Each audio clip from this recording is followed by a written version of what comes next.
There's only one more verse in this psalm. I got to finish it. Verse 5, they that sow in tears shall reap in joy.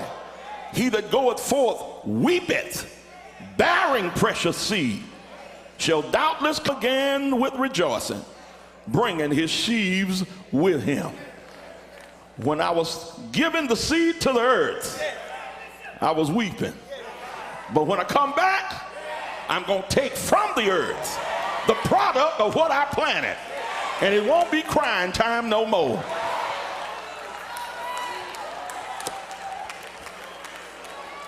Sit down. Let me give you my final point. I'm finished.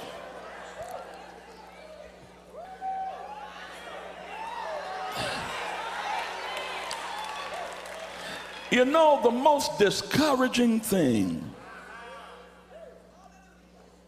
about sowing and reaping, and God said it himself in the book of Genesis, that long as the earth remains, seed time and harvest, it shall not cease.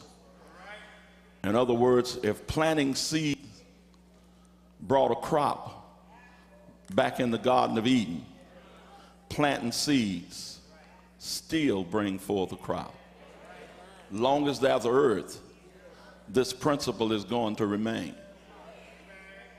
But there's one hard part of planting and reaping.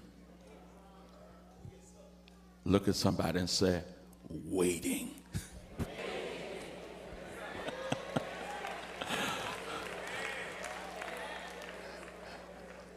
We don't want to wait. That's why somebody who comes through and raise that offering and tell you in 7 days, God is going to do thus and so. Oh, you can get more folk in that 7-day line. Because we always want it quick.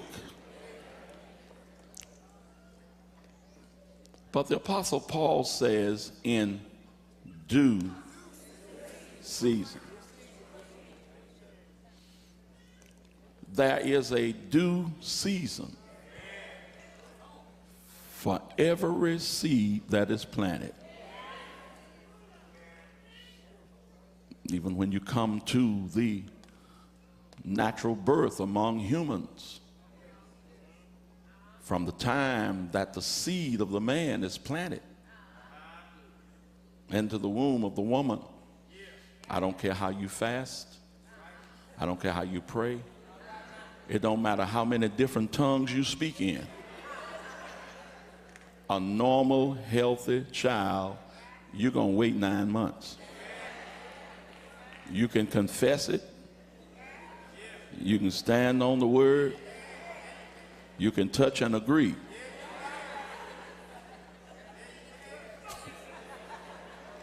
But there is a due season. Our problem is that from the moment we believe God, we want right then that thing to happen. You got to know, and when we use it all the time, that when the Lord spoke to Abram in Genesis chapter 12 and told him what he was going to do in him and his wife, whose name was yet Sarai, Abram and Sarai heard God, and Abram was already 75 years old, and she was 65. And their biological clocks were almost run down. It was already past the time. So you think that if God makes that kind of a promise, that God is going to somehow accelerate the passage of time. You would have expected 9 months later, Abraham and Sarah would have had triplets. And 9 months later, another set of twins. But 11 years later, had nothing happened. And our problem is that when we believe God and plant the seeds. And it does not happen on our time schedule. We push the panic button.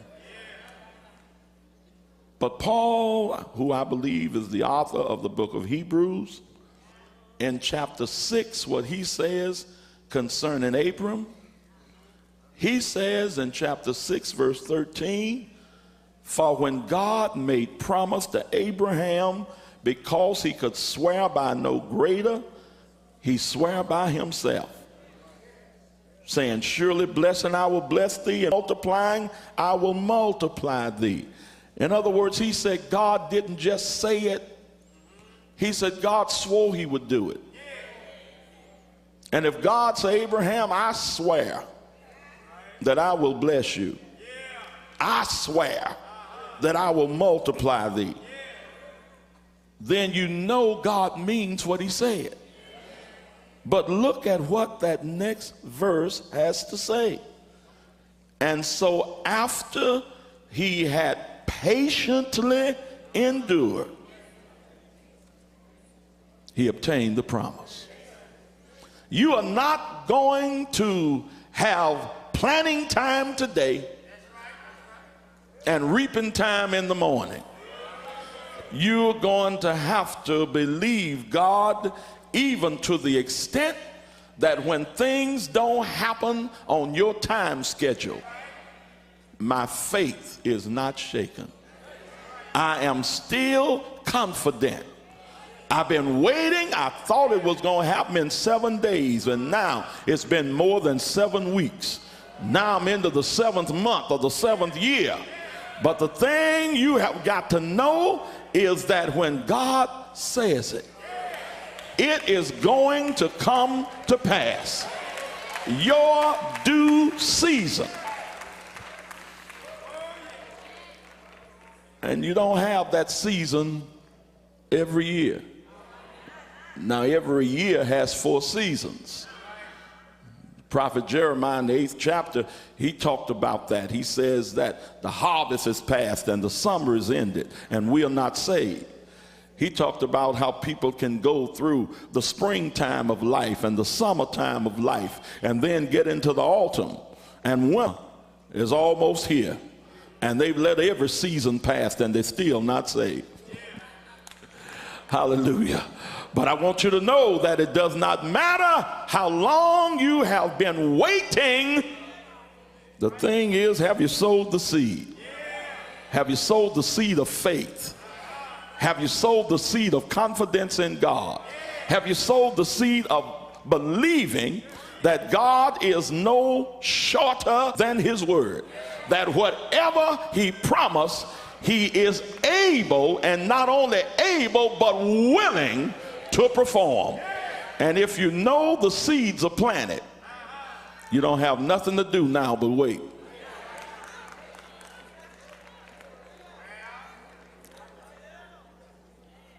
And when you declare that I know that everything's in order, I broke up fallow ground, I dug out the weeds, I removed the doubt, I removed that old sinful style of life, I've planted the seed of the word, I'm believing God, and my harvest is on the way. It doesn't matter what anybody else say, my harvest is on the way. Then you can just start praising God. It's my season, and if it doesn't happen before sundown today, get up tomorrow. It's my season.